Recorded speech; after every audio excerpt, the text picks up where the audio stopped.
still not subscribed to the partition, you know, it's a lot of ways that you can do this besides watching all the content.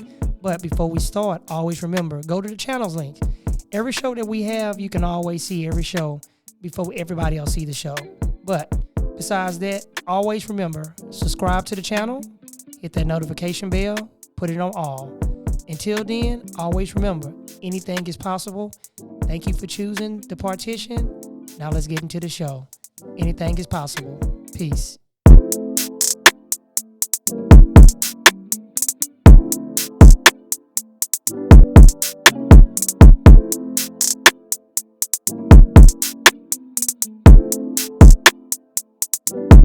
The Chopping Up with Lil Ron show is where it's at and it's where it's happening. Oh man. Yes, sir. Like me son used to do the drink. He just said me one time. My son got me this with my dad, so I can always have him with me whenever I do the show. Hold on, wait. I want to laugh.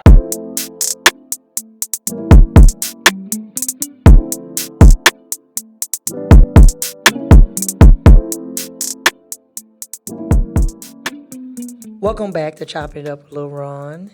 Today in the studio, we have very special man in the studio, man. This guy is the ultimate entrepreneur.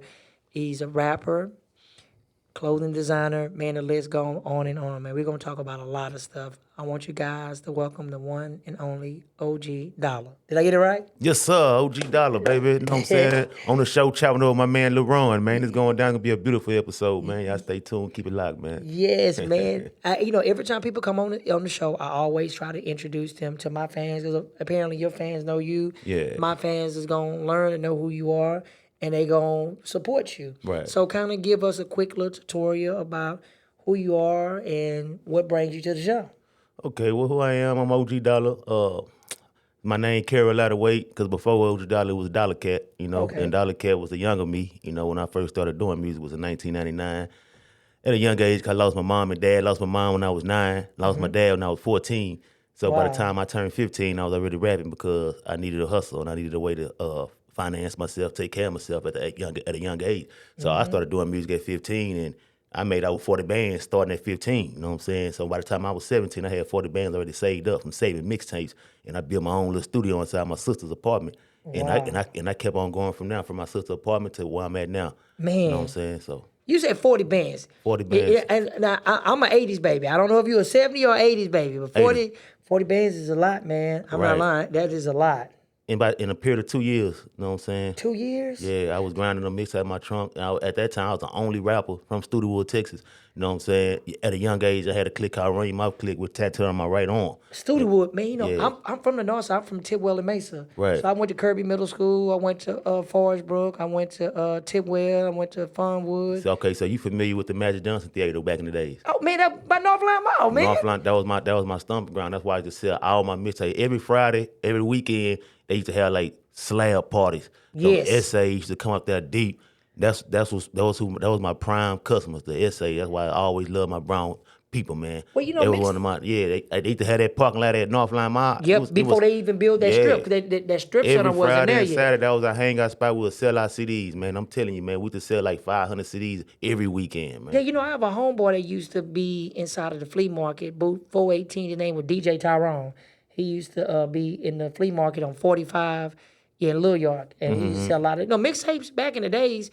That was our way of getting our name out and getting our voices heard. And a lot of people they don't know. That's how you got a lot of rappers that come out of Houston like Lil Flip, Lil Kiki, all of them. All of them come off the mixtapes first. A lot of people think a lot of these artists came straight out with albums. It didn't work like that. They came out with the mixtapes, man. They come out the mixtape and tell you what to do, man. They give you a lot of power, give you a lot of structure. So when a label is invested in you and want to talk some money into you, they can't talk to you like no jerk because you already know what you're making in the streets.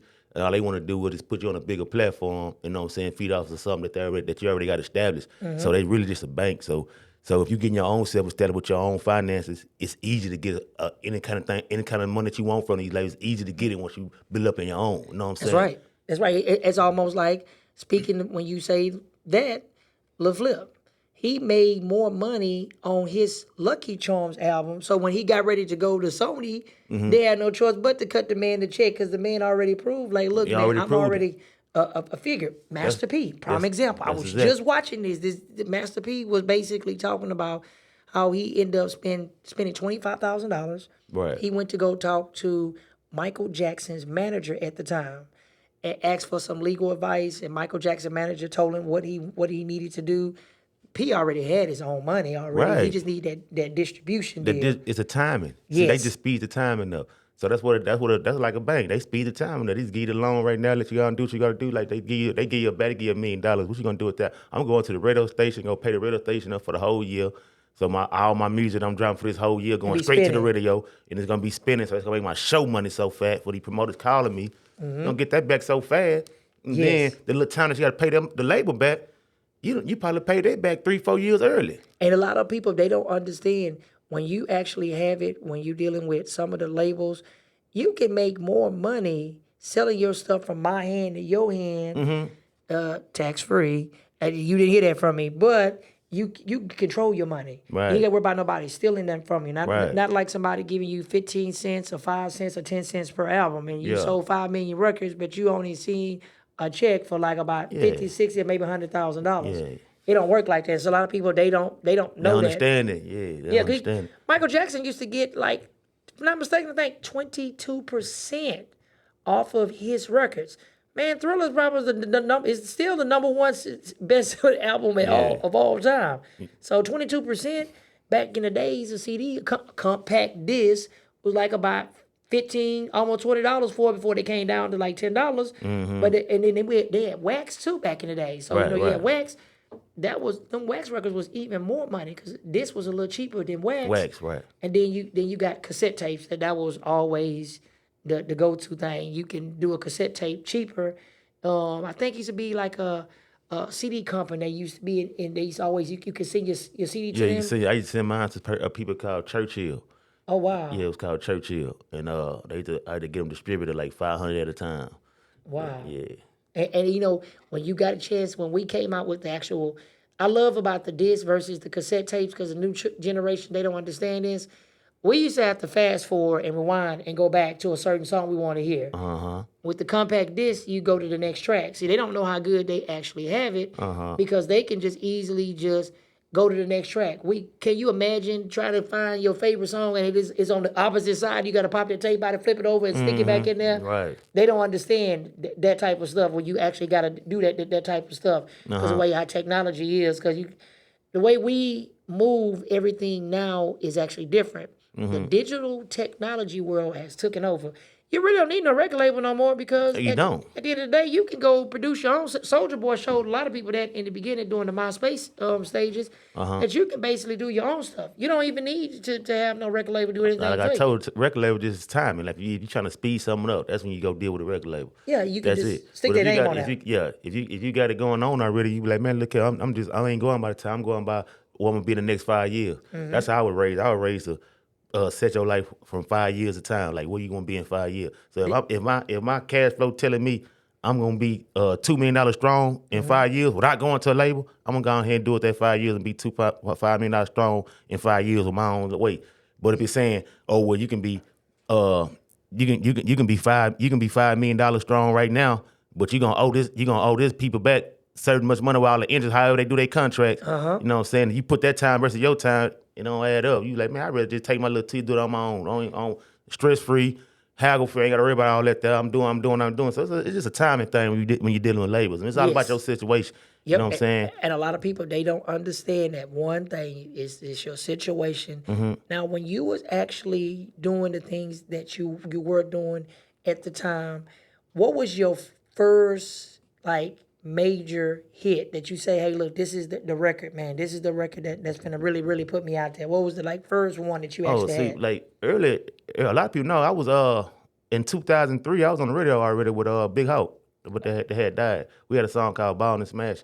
See, my mixtape, I blew up fast on the mixtape game from 1999 to 2002. I had got a deal with this guy named Henry London. He had a major company inside Foot Locker and Foot Action. It was called Hustle University. It was a Hey, clothing line. I remember them shirts. Hustle University. Had the white writing on there. Right. In fact, Yeah. I got a blue one. I got a blue I got one a blue like one. that, Yeah, and yeah. I got a black one.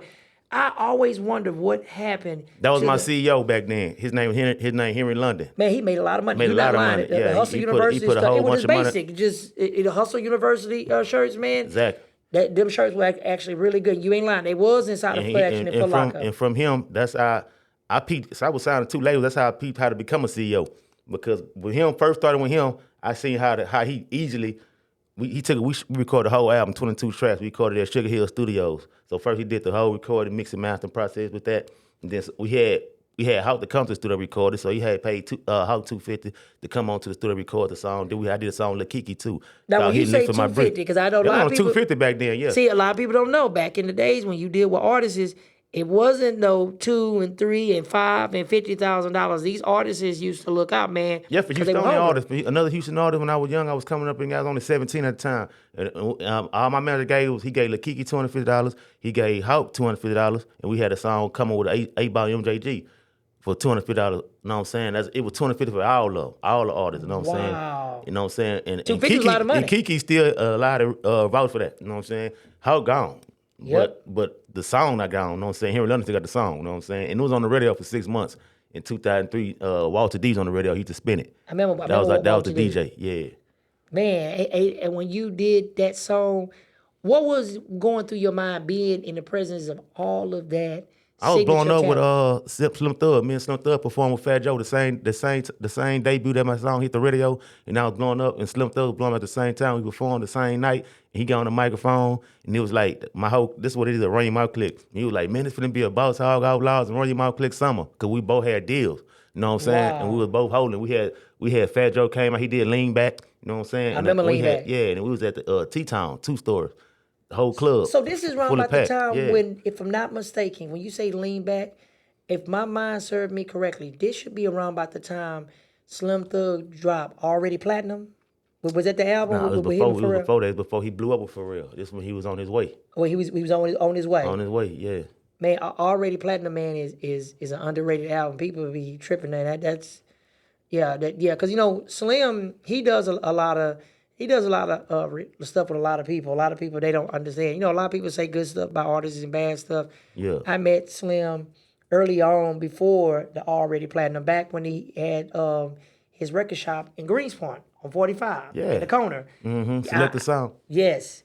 I remember. You know, I remember Gene was Select the Sound. Too, yeah. Gene used to have my CDs at Select the Sounds too. Wow. You know, I used to have an actual record shop in Acres Home.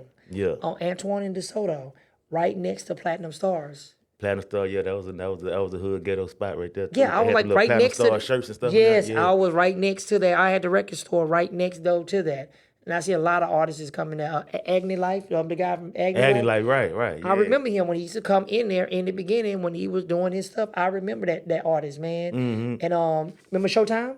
Yeah, Showtime. My Kenfo Yandy, that he used to promote for Showtime. Man, Showtime, man, is cool, man. Matter of fact, I'm finna get Showtime on The Outsiders. Man, we working on getting him on the episode of The Outsiders. But yeah man, a lot of good people came out from the North Side that a lot of people, they don't recognize. Because you got Big Pit. Big Pit, you got Big Tyke. Big Tyke, AD. Me and AD did a lot of music already. Me and AD on my new mix that's finna drop. Me and AD was on the phone the other day. He got a club. He got a club right down the way. Man, we were just talking the other day. Yeah, me and AD got like five new records. Wow. Yeah. He got a show that he's doing right now. Podcast, right? Yes, man. Yeah. He got a nice little podcast show that he actually does. That's my boy, man. Me and AD go way back. We go way back from the Run Your Mouth Click days. Because I had Run Your Mouth Click Stunners, and he was doing his Run Your Mouth records with a Big Pick now. Wow. Yeah. Lil Mario. Man, it's so many people that come out of that. We all at the same mixtape era, man. And AD can vouch for everything I'm telling you too. Matter of fact, we speak to old AD, he'll tell you, yeah, man, Dollar Cat. That's what I was back then before OG Dollar. He said, yeah, Dollar Cat had studio was sold up, Northside sold up, man, with Run Your Mouth Click. Yeah. And him and those Switch out had sold up in their zone. Yeah, you know, a lot of people, the new generation artists that actually come out, do you see yourself doing anything with any of the new generation of artists? Of course, man. I was a new generation artist before. You know what I'm saying? So I don't discriminate time. You know what I'm saying? and I'm versatile, so I can rap any kind of way. I can put my OG song with they new wave and put it together and it sound real good. Gotcha. You know what I'm saying?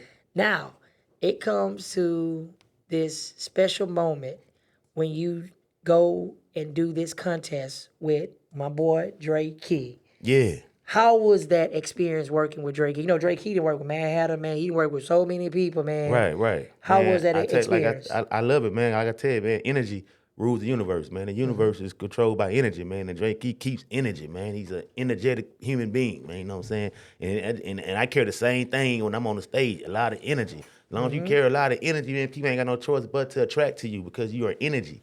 Energy attracts. You know? The thing I like about Drake Key, man, Drake Key is a guy, he'll take the shirt off his back. He help anybody. Right. And he may not be an artist like your Lil Flips, like your Slim Thug, but he's very popular. He's very known throughout Houston and the surrounding cities, man. They know who he is.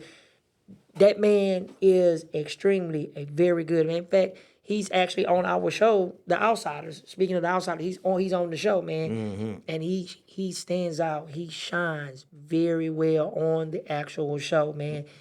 That man is an actor. Yeah. That man is a rapper. That man is a businessman. Businessman, designer. Yeah, he do Bread it all. guy. Yes. Yeah. Man, bread bag. Bread bag. Man, let me tell you something. Get the bread. Get the bread bag. Hey, bread bag cartoon coming soon. Y'all watch out and see. I'm telling you, it's actually coming. Yeah. So, working with him and winning that particular contest, was you like actually intimidated? You know, we got so many people that come up talking about. Oh no, absolutely not. It was another guy. He was covering media up and out. What his name? Drake. Lemon Media. What they call it? Lemon Media, right? Lemon Squeeze. Yeah. And matter of fact, I had poked at him when I won, and I had put the mic and they talked to him. I said, yeah, 'cause when I first got there, he was like, hey, Dolla, man, you nervous, man? Cause I hear you a beast out there, man, but I think you're gonna lose against the artist that I'm putting my money up with, Rah and them. I'm like, come on, man, I know Rah, man, you know what I'm saying? Rah is a hell of a performer, but this is not a performance competition. This is a hits competition, man, you know what I'm saying? And when it comes to these hits, I'm that guy, you know what I'm saying? So I ain't have no nervousness, no nothing, man. I just went out real confident and kept my game face on and came home with it, man. And the other guy that you was going up against, was he like a new generational person? Which one? The one that you were going up against. The third place guy? Yeah. He was more of a country rapper. Okay. Yeah.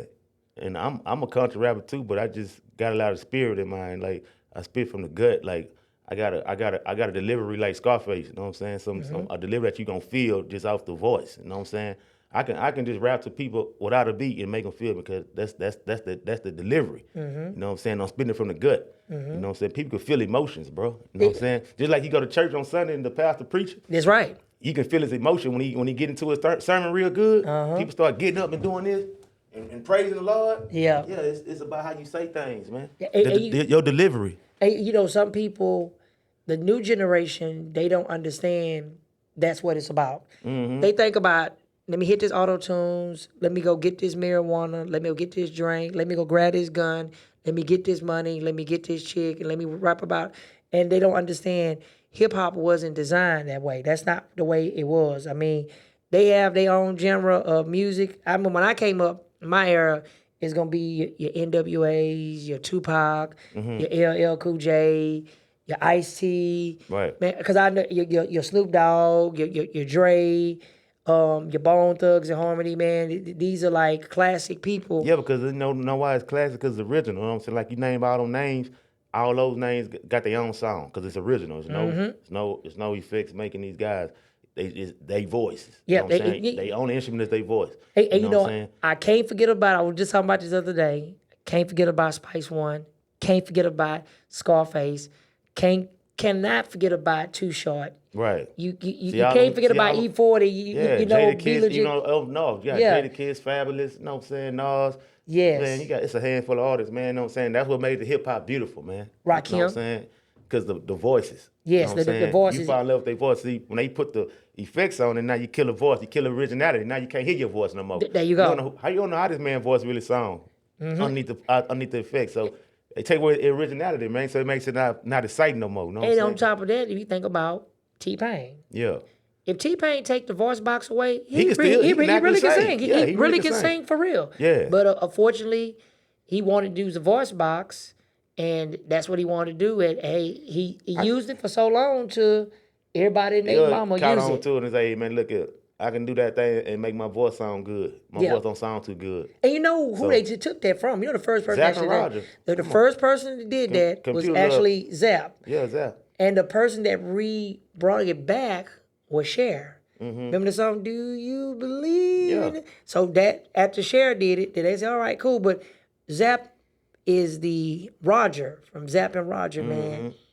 And for those y'all who don't know who Zap is, if you watch Menace to Society and you watch Kane go through the drive-thru, Computer Love comes on. So that's who Zap is. And if you really act like you don't know what it is, just listen to Tupac California Love. That go Roger right there. He's on California Love. So some people they don't know. Now, clothing line.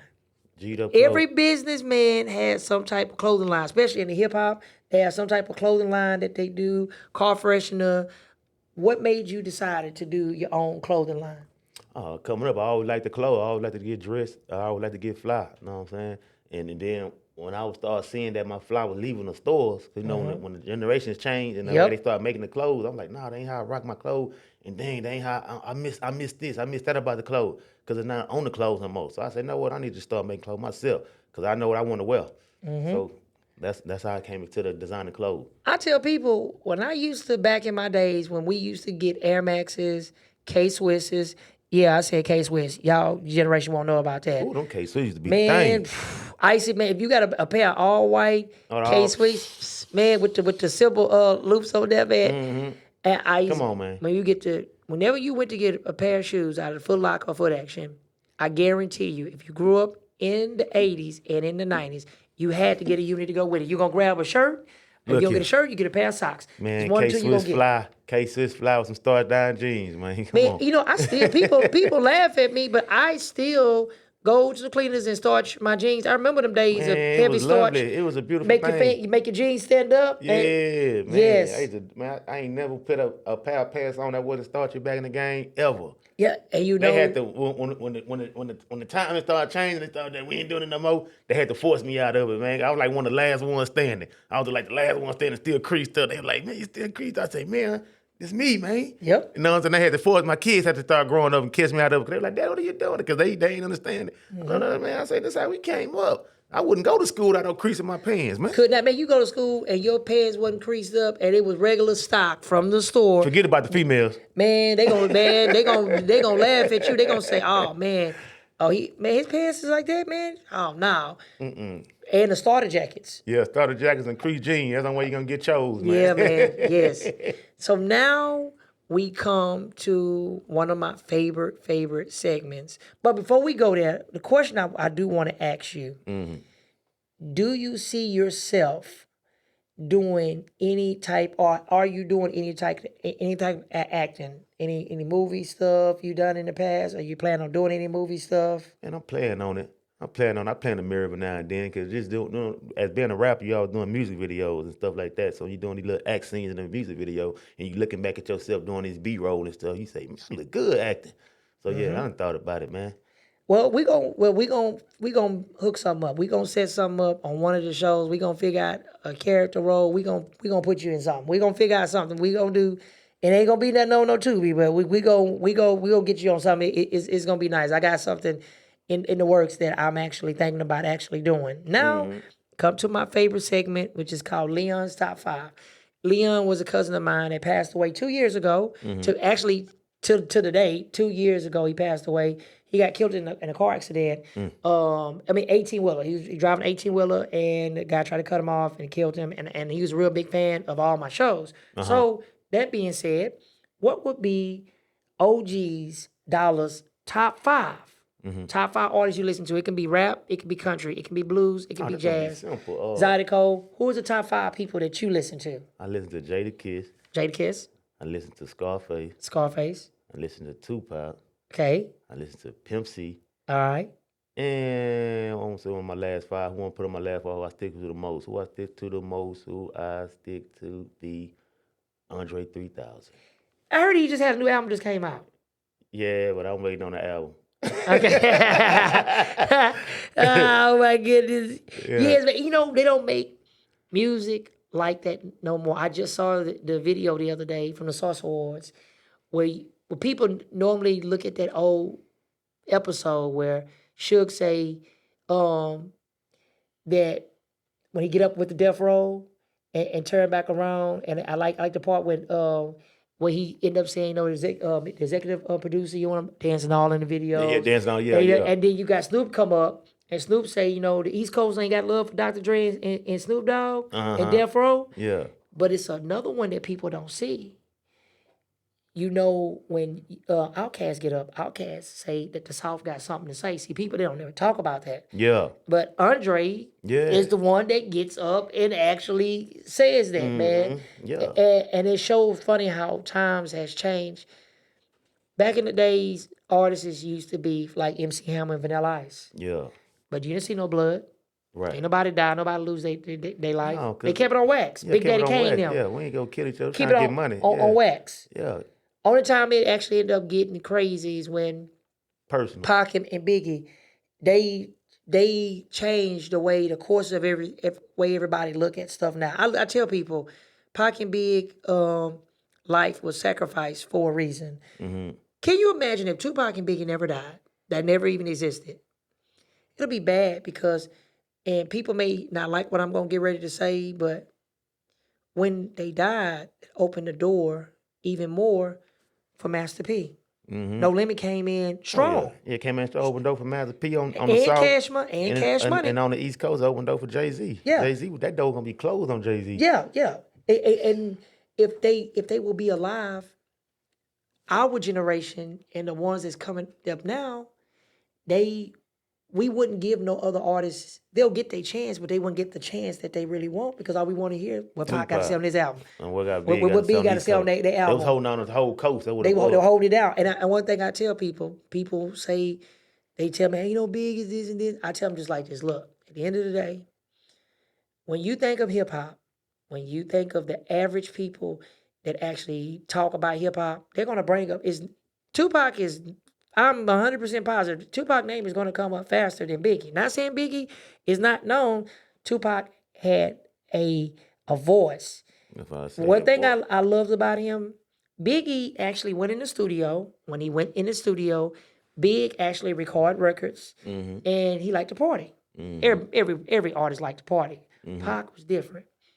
Not only was he a Black Panther, he recorded music, he partied later. He didn't party first and record music last. He had so much music that left in that catalog. Right. Even when he died, he still got music we still waiting on to be released. There's people holding on to the tracks that still ain't came out yet. And then now it's kind of dangerous. We entered the world of AI. Oh. Man, it's a guy on YouTube that has songs that he actually, and I'll let you hear him. Man, this guy got songs that's actually done. Man, you actually think it's Tupac, man. And I'm not lying. These songs, and I will. I heard one of them. I said, I thought Tupac was alive again. I said, man, that man sound just like Pac. The delivery, everything. I said, yes, man. They doing it. They mannerisms and everything, man. It just like him, man. But now, how can the people? Now, do you have any albums coming out anytime soon? Oh, exactly. I got singles coming out and albums coming out. Okay, when the next album coming out? The next album coming out in 2 more weeks. It's called Gangsta Rap Music. Okay, and can they pick it up like in the stores? Is on Apple Music? Now, this going to be on all digital platforms, but the one coming after that one's going to be called TOP, which means Talent Over Politics. Talent Over Politics going to be back, and they got to get it straight from my label, Straight With Us Entertainment. Gotcha.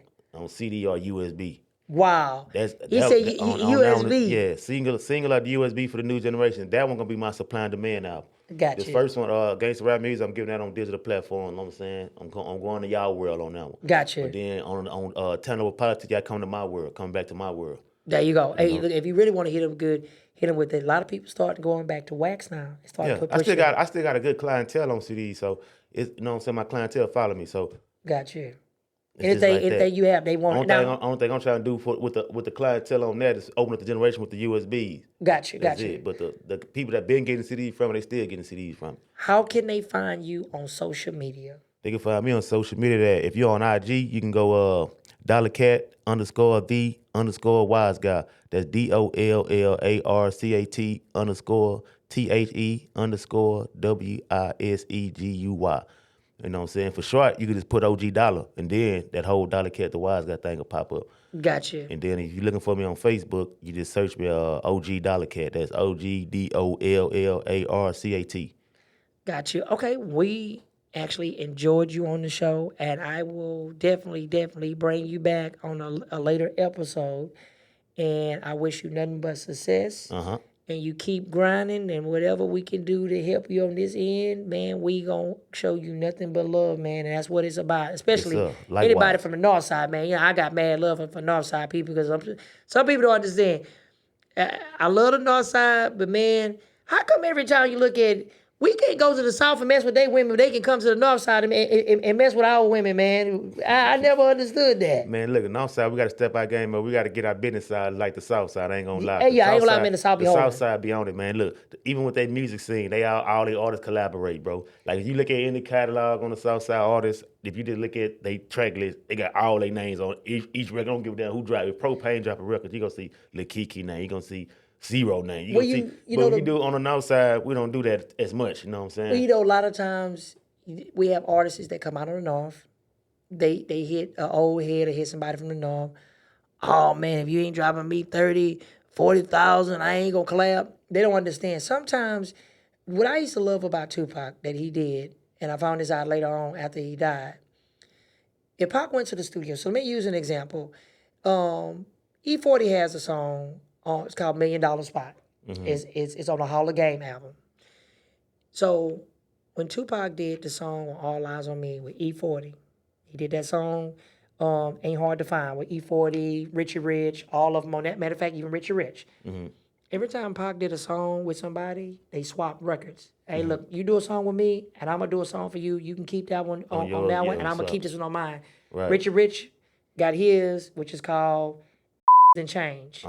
That cut, if you ain't never heard that song is bad, man. That song, Richie Rich, is one of his albums. I can't remember what it was, but one of them right after Tupac died. It's got the one, Do Gangsters Go to Heaven Because I Don't Want to Die, something like that. Yeah. But that album right there is actually good. The $1 Million Spot with Tupac, that's on that Hall of Game album. That song on there is actually good.